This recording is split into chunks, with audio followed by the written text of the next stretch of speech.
കാർഷിക സമൃദ്ധിയുടെ ഈറ്റില്ലമാണ് കണ്ണൂർ. നെല്ലു മുതൽ നാളികേരം വരെ ഉൽപ്പാദിപ്പിച്ച് നാടിന്റെ കാർഷികാടിത്തറയുടെ നട്ടെല്ലായ കണ്ണൂരിൽ തെങ്ങ് കർഷകരുടെ ആശ്വാസത്തണലാണ് Anjarakandy farmers service cooperative ബാങ്കിന്റെ കീഴിലെ നാളികേര സമുച്ചയം. വർഷം മുഴുവൻ നാളികേര കർഷകന് വിപണി വിലയേക്കാൾ കൂടുതൽ നൽകി നാളികേരം സംഭരിക്കുന്ന കരുത്തുറ്റ സഹകാരി കൂട്ടായ്മ. 11 അംഗങ്ങളും 27 രൂപ ഓഹരി മൂലധനത്തോടു കൂടി ആണ് ഈ സംഘം ആരംഭിച്ചത്. ഇത് 1961 അഞ്ചരക്കണ്ടി സർവീസ് കോഓപ്പറേറ്റീവ് ബാങ്കായി മാറ്റപ്പെട്ടു. അത് പിന്നീട് 1977 ഏപ്രിൽ 1 മുതൽ അഞ്ചരക്കണ്ടി ഫാർമേഴ്സ് സർവീസ് കോഓപ്പറേറ്റീവ് ബാങ്കായി മാറി. അതിനുശേഷം കാർഷിക രംഗത്തും വൈവിധ്യവൽക്കരണത്തിനും ബാങ്ക് ആരംഭം കുറിച്ചു. 2002 ഈ ചെറിയ മെഷീനിൽ വെളിച്ചെണ്ണ നിർമ്മാണം ആരംഭിച്ച ഇവിടത്തെ വ്യവസായ കേന്ദ്രം 2016 നബാർഡിന്റെ സഹായത്തോടെ ആധുനികവൽക്കരിച്ചു. അതോടെ 10,000 നാളികേരം വെളിച്ചെണ്ണയാക്കിയിരുന്ന നിർമ്മാണ യൂണിറ്റ് ദിവസം 1 ലക്ഷം നാളികേരം മൂല്യവർദ്ധിത ഉൽപ്പന്നങ്ങളാക്കി മാറ്റുന്ന കേന്ദ്രങ്ങളായി മാറി. ഉൽപ്പന്നങ്ങളുടെ എണ്ണവും വർദ്ധിച്ചു. അപ്പോൾ നാളികേരത്തിന്റെ വൈവിധ്യവൽക്കരണവുമായി ബന്ധപ്പെട്ടുകൊണ്ട് ഞങ്ങൾ 11ഓളം ഉൽപ്പന്നങ്ങൾ ഉണ്ടാക്കി വരുന്നുണ്ട്. അതിൽ ഏറ്റവും പ്രധാനപ്പെട്ടതാണ് ഒന്ന് വെളിച്ചെണ്ണയും അതുപോലെ തന്നെ തേങ്ങാപ്പാലും. തേങ്ങാപ്പാല് ഇന്ന് ഉത്തരേന്ത്യയിൽ വളരെ നമ്മളെ പ്രിയപ്പെട്ട ഉൽപ്പന്നമായി മാറിയിരിക്കുന്നത്. ഇത് ഉത്തരേന്ത്യയിലേക്കാണ് ഏറ്റവും കൂടുതൽ ഇവിടുന്ന് കയറ്റി പോകുന്നത്. ശാസ്ത്രീയമായി ഗുണനിലവാരം ഉറപ്പുവരുത്തിയാണ് ഇവിടെ പ്രീമിയം കോക്കനട്ട് ഓയിൽ മുതൽ കോക്കനട്ട് ചിപ്സ് വരെയുള്ള 11 തരം ഉൽപ്പന്നങ്ങൾ നിർമ്മിക്കുന്നത്.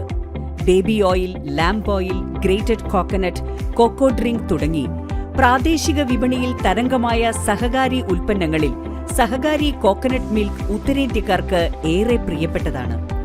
9 മാസം വരെ കേടുപാടില്ലാതെ സൂക്ഷിക്കാൻ കഴിയുന്ന ഈ ഉൽപ്പന്നം മൂല്യവർദ്ധിത കാർഷികോൽപ്പന്ന വ്യവസായ രംഗത്ത് സഹകാരിക്ക് പുതിയ സാധ്യതകൾ തുറന്നു നൽകുന്നു.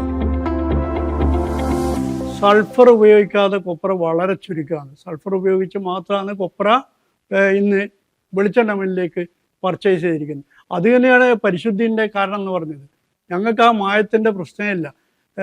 കൊപ്രയല്ല വാങ്ങുന്നത്, ഞങ്ങൾ വാങ്ങുന്നത് പച്ചത്തേങ്ങ കൃഷിക്കാരുണ്ടെങ്കിൽ നേരിട്ട് വാങ്ങി കൊപ്രയാക്കി മാറ്റിയത്. അത് തന്നെയാണ് ഇതിൻ്റെ വിശ്വാസ്യതയ്ക്കും അതിൻ്റെ ഗുണനിലവാരത്തിനും നിദാനമായിട്ടുണ്ട്. സഹകാരികളുടെ ഒരുമയും കാർഷിക അടിസ്ഥാന സൗകര്യ വികസന നിധിയിലൂടെ കേരള ബാങ്ക് നൽകിയ സഹായവും ഉപയോഗപ്പെടുത്തിക്കൊണ്ടാണ് നാടിന് കരുത്തായി സഹകാരി നാളികേര സംസ്കരണ യൂണിറ്റ് ഇക്കാണുന്ന നിലയിൽ വളർന്നത്.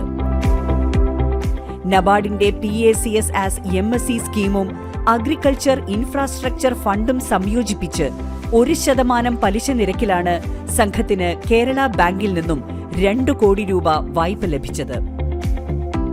നബാർഡിൽ നിന്ന് ഇപ്പം 3,80,00,000 റുപ്യ കിട്ടിയിട്ടുണ്ട്. അതിൽ 2 കോടി റുപ്യ 1% പലിശക്കും ബാക്കി 4% പലിശക്കുമാണ് ലഭിച്ചിട്ടുള്ളത്. അത് നമ്മൾ ഇപ്പം പുതിയ ഡ്രൈവർ മാറ്റി സ്ഥാപിക്കുന്നതിന്, ചിപ്സ് ഉണ്ടാക്കുന്നതിന് ഇതിനൊക്കെ വിനിയോഗിച്ചിട്ടുള്ളൂ. നമ്മുടെ സർക്കാർ നൽകുന്ന അനുകൂല അന്തരീക്ഷം ഉപയോഗപ്പെടുത്തിയാൽ വ്യവസായ രംഗത്ത് സഹകരണ പ്രസ്ഥാനങ്ങൾക്ക് അത്ഭുതങ്ങൾ തന്നെ സമ്മാനിക്കാനാകുമെന്നാണ് സഹകാരിയുടെ വിജയം നമ്മെ ഓർമ്മപ്പെടുത്തുന്നത്.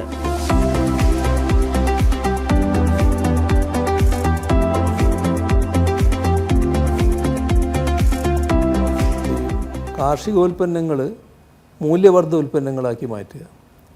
അതിന് കൃഷി വകുപ്പ്, സഹകരണ വകുപ്പ്, വ്യവസായ വകുപ്പ് ഈ 3 കൂട്ടരും യോജിച്ച് കാര്യങ്ങൾ നിർവഹിക്കേണ്ടതായിട്ടുണ്ട്.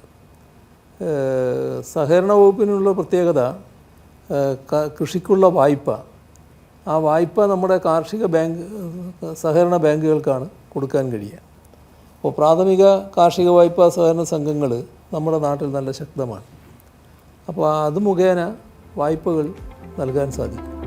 ശീതീകരണ യൂണിറ്റുകൾ, സംഭരണ കേന്ദ്രങ്ങൾ, സംസ്കരണ യൂണിറ്റുകൾ തുടങ്ങി സാമൂഹികാടിസ്ഥാനത്തിലുള്ള കാർഷിക ആസ്തികളും വിളവെടുപ്പാനന്തര അടിസ്ഥാന സൗകര്യങ്ങളും നിർമ്മിക്കുവാനും വിളകളുടെ നഷ്ടം കുറയ്ക്കുവാനും നിങ്ങളെ സഹായിക്കുന്ന കാർഷിക വികസന കർഷക ക്ഷേമ വകുപ്പിന്റെ കാർഷികാടിസ്ഥാന സൗകര്യ വികസന നിധി ഉപയോഗപ്പെടുത്തും.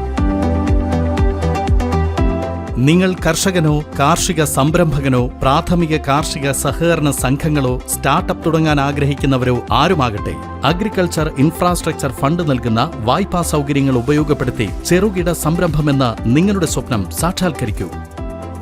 കൂടുതൽ വിവരങ്ങൾക്ക് നബാർഡ്, കൃഷിഭവൻ, സഹകരണ വകുപ്പ്, Kerala bank, AIF state coordinator എന്നിവരുമായി ബന്ധപ്പെടൂ. തുടങ്ങാം പുതു സംരംഭം, നേടാം പുതുജീവിതം.